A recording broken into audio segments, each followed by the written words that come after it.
Did you have other questions that were coming up? I think that's it. I think we did a good question deep dive today. Yeah. It was fun. We're going to do it again too. Cool. I'm up for it. So we have to do the introduction of the video now. Yes.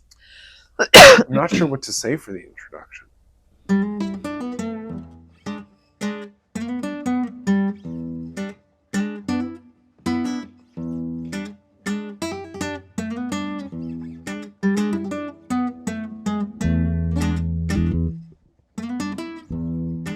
So today, Dr. Moira and I are sitting down. I already don't like it.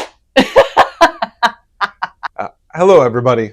It's Drew Detzner from 3D Wellness. I'm here with Dr. Moira Martin, who has recently joined the team here at 3D Wellness.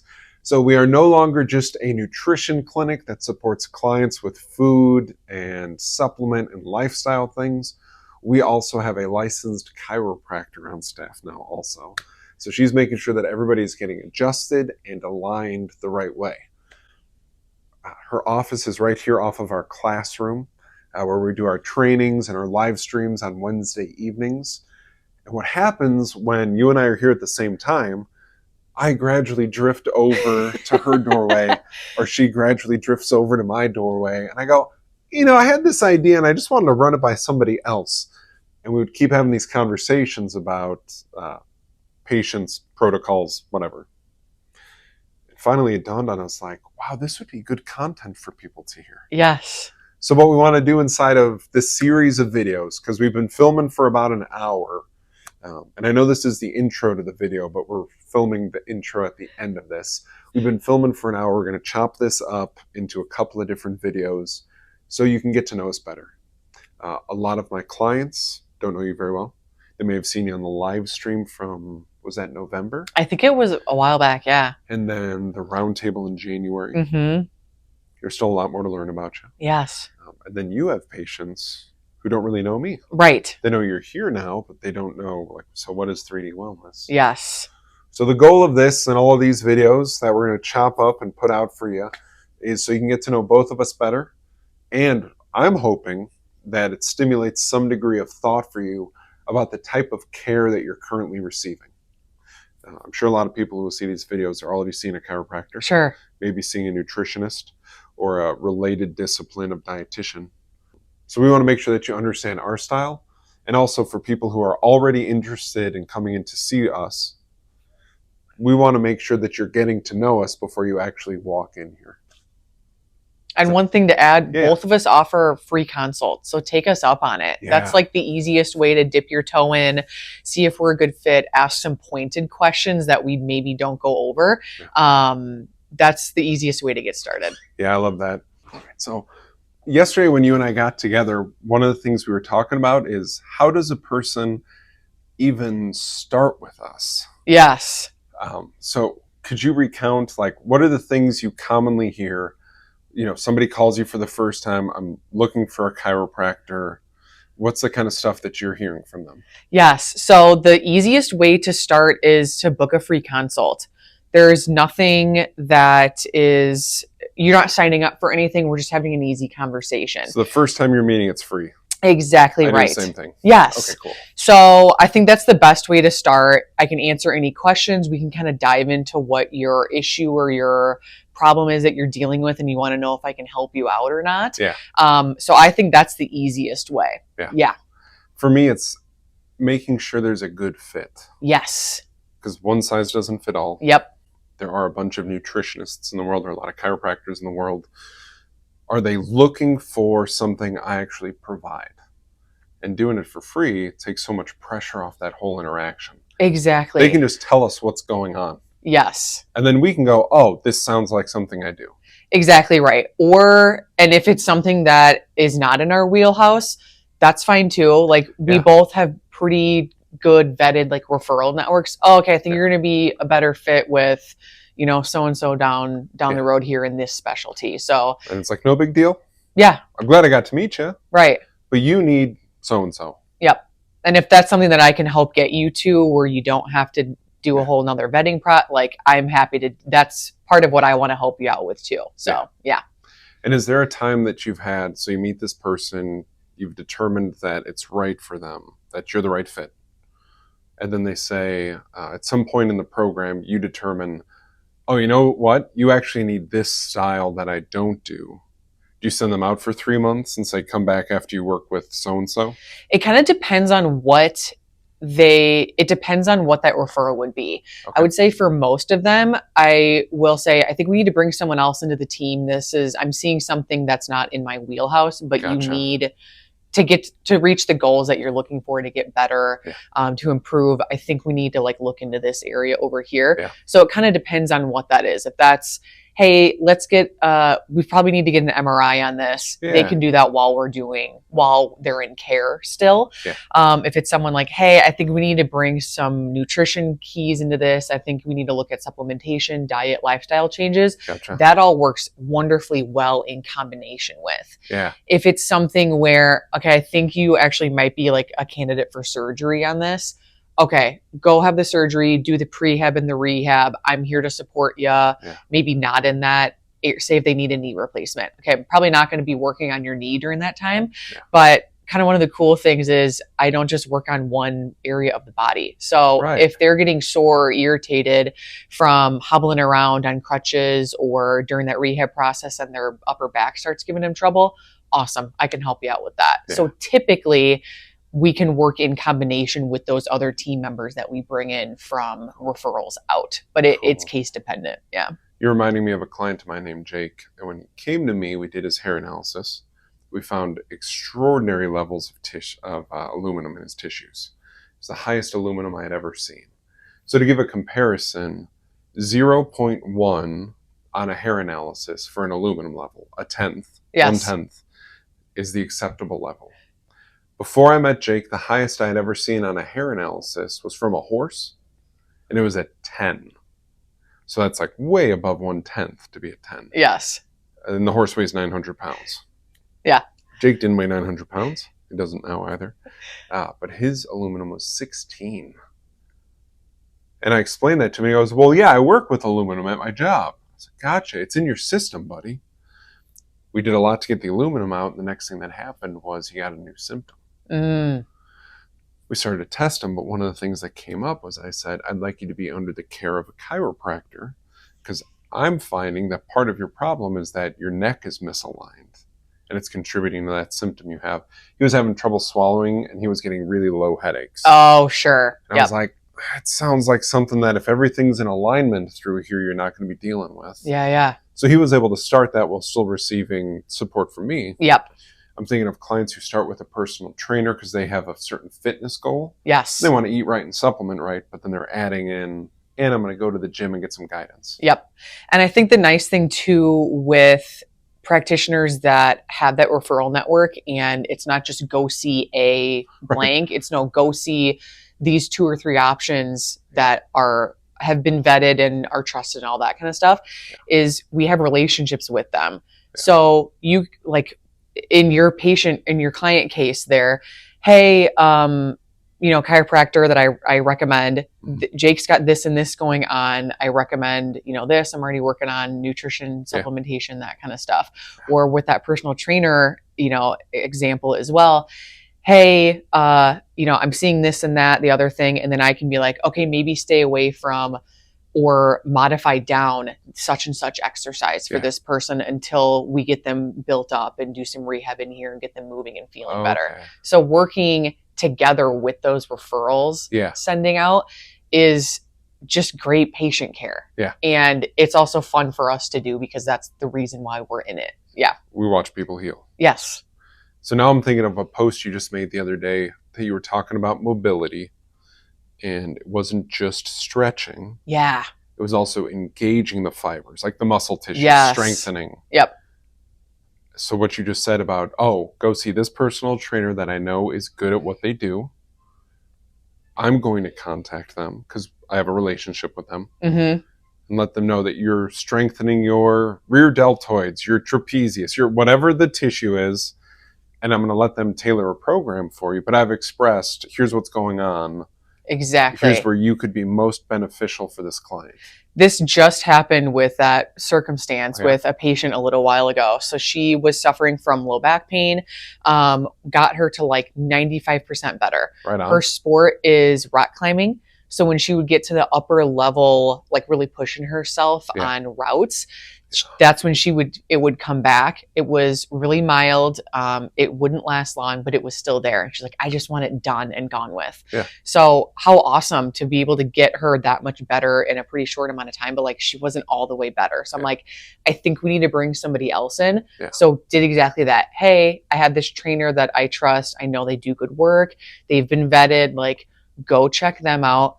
I reached out to check in on her maybe a month or so later, and I was like, hey, how you doing? She's like, I can't thank you enough. Like, I'm climbing such and such level now. Like, I don't have any issues anymore. Like, I can't thank you enough for getting me to the right place to like fix the rest of my issue, even though it wasn't necessarily with you.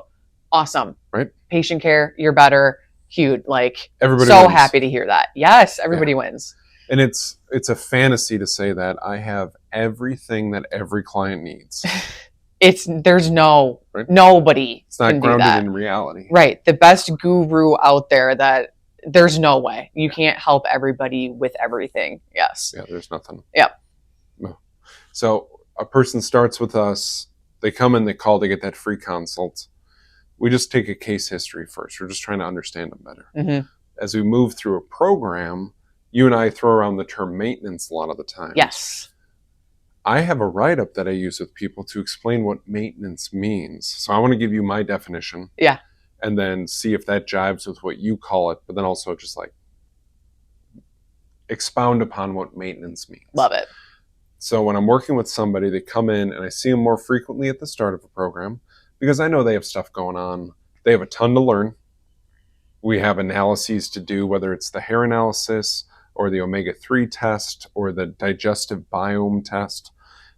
And I have to go over that stuff with them. I need to see them more often so they understand, we found this in your test. We found this on your other test.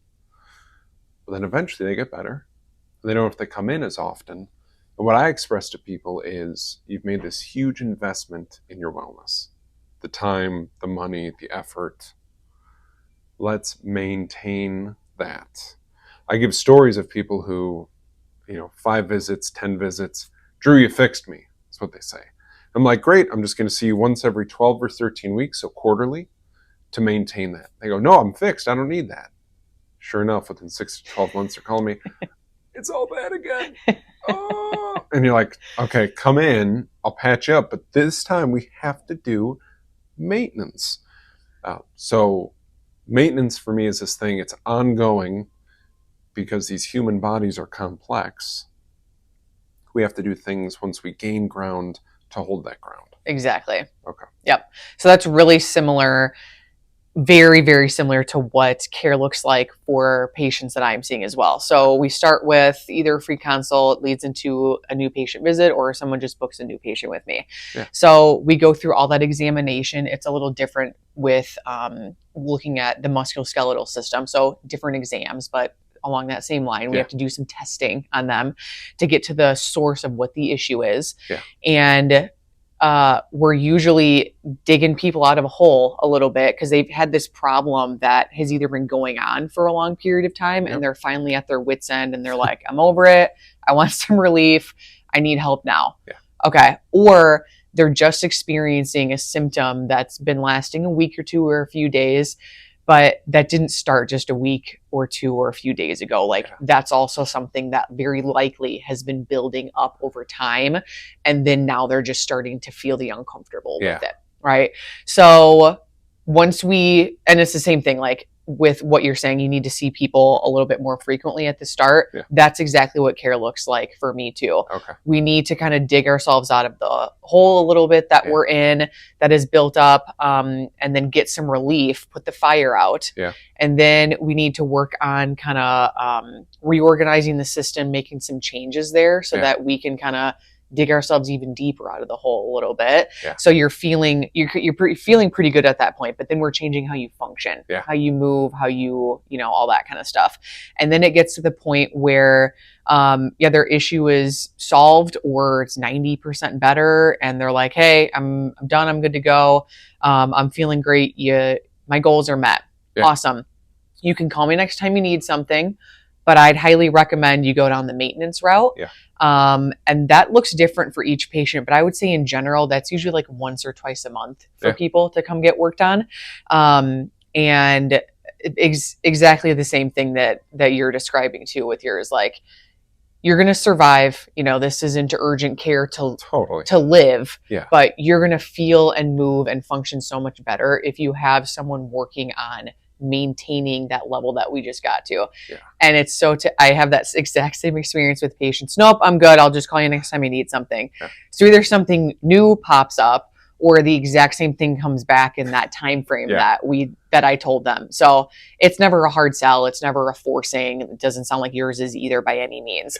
But it's like, all right, I just think about it for just a minute. Like, you're gonna be doing so much better in your day to day, and this is gonna prevent like issues from cropping up in the future too. Or we can catch things if they're just starting to bubble up, so we don't have to like be doing so much digging. Just starting to bubble up part comes up for me a lot, where I tell people, you came to me for a big deal. You can talk to me about your little deals also. Yes. There's things we can do for little deals. Yep. And then little deals don't turn into big deals. Yes. Sometimes you see people stop and like, oh. Like, yeah, that nuisance that turned into a problem. What if when it was a nuisance, we intervened that, and then you got better instead? Yes. I go back to what I spend on my car every year. So my car is paid off. I'm very fortunate. It's also 10 years old, so that helps. I would hope that it's paid off. Right, yes. But tire rotations, oil changes, gasoline, and then all that stuff. I don't think about spending it on that. I know I need a car.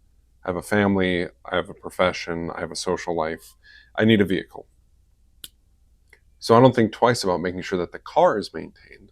So I'm constantly talking to clients. What do you spend on your car? Not your monthly payment, just to keep it running. And then what do you budget to keep your body running? Yes. You're like, oh, it's like the last thing I had to do for my car was a transmission flush, $1,500. Yep. I didn't think twice about it because I budget for more than that for my health every year. Yep.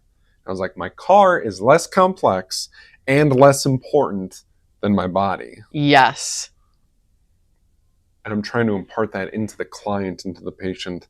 So it's this idea of you're willing to spend all this money to maintain these things that aren't you, but you can't use those things if you aren't okay. Yes. Two things on that. One, I think that a lot of us are guilty of putting ourselves last. Yeah. We put our family, kids, work, social life, household, the urgency, the washer and dryer, but like all that stuff comes first. But if we're not good for all of those other things, like it's hard to keep everything like going. So it is important to like put our bodies first and our minds and everything like that at the top of the list there so that we can be great for all those other pieces. And the second thing is, for both what you and I do, this isn't like having to go get a $15,000 surgery or new paint job or whatever, like once a month. What we do is like really pretty dang affordable. Yeah. So relatively. Yeah. Right. So that's one of the really nice things, is that it's attainable, affordable, it's worth it. Yeah. Like, oh my gosh, is it worth it? I'm sure you have this too, but I see someone that works on my body. Yeah. I see a chiropractor, I see massage, I see so the stuff that you and I are telling, we're doing also because we know how important it is. Right. So that's kind of another. You want to see the pastor in church on Sunday. Yeah, exactly. But you're like, he's not singing with the choir. Like, I'm not so sure about that. Yeah. Right? Yes. It's interesting how often I have clients who are mechanics, and they talk about how they maintain their own vehicle. I have a client who's an electrician, and there's not a single wire in his house that's exposed. He has all those little boxes in the wall to hide wires. Yes. That's his thing. Yeah. Client who's a plumber, his toilet is always working, right? There's no dripping water. There's no... I want everyone to have that approach to their body, right? You mentioned you take care of the body and then there's less on your mind. I think one of the greatest distractions people ever get is that they have something going on with their body and it's taking away brain power to have to deal with if it's a pain condition, if it's an itch, if it's an appearance condition. So like, oh no, I have acne, rash, hives, like whatever the bad hair day, like heck, it affects your mood. It affects how you interact with other people. Yeah. It takes away your bandwidth to like Yeah. do the life tasks that you need to do. Yeah. Absolutely. Yes. It's like, and there's a set of simple things we can do to stay away from that problem. Yes. Yep. Totally. Right.